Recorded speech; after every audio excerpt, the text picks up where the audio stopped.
Hemos dicho que la revolución marginalista responde a la paradoja del valor, pero vamos a pararnos un segundín en esto. ¿En qué es una paradoja?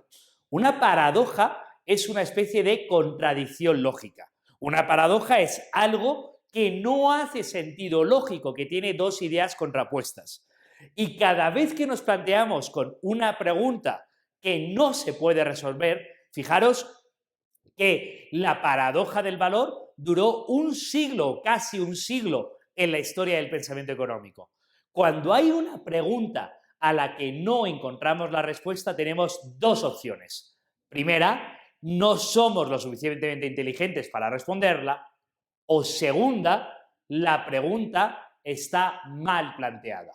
Y os lo digo porque si estáis mucho tiempo pensando en un problema y no encontráis la solución, probablemente sea un problema de enfoque, que la pregunta está mal planteada. Y ya veremos que la respuesta a la revolución marginalista es que la pregunta está mal planteada. No es los diamantes o el agua, es una unidad concreta adicional más de diamantes o una unidad concreta adicional más de agua.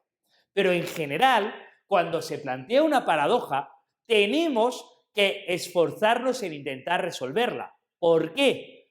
Porque la realidad es lógica. O mejor dicho, nuestra lógica procede de la realidad. Es decir, el sentido de la lógica, 2 más 2 son 4, porque cuando cogemos 2 piedras y las sumamos a 2 piedras, nos salen 4 piedras. Luego extraemos de la mera realidad que tiene su propia lógica, la propia lógica que luego hacemos un abstracto con ella.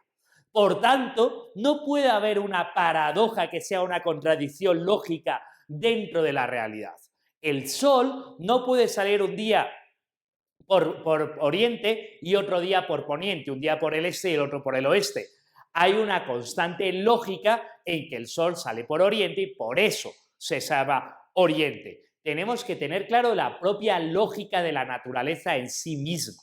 Entonces, si nos encontramos con una paradoja en economía, que es la ciencia de la acción humana, lo que hacemos los seres humanos, lo que tenemos que intentar es resolverla y no podemos quedarnos cómodos diciendo hay una paradoja en el ahorro, hay una paradoja en el crecimiento, hay una paradoja en el valor, porque eso no tiene ningún sentido, porque la realidad no tiene paradojas. La realidad es lógica en sí misma y no tiene paradojas que son por definición contradicciones lógicas.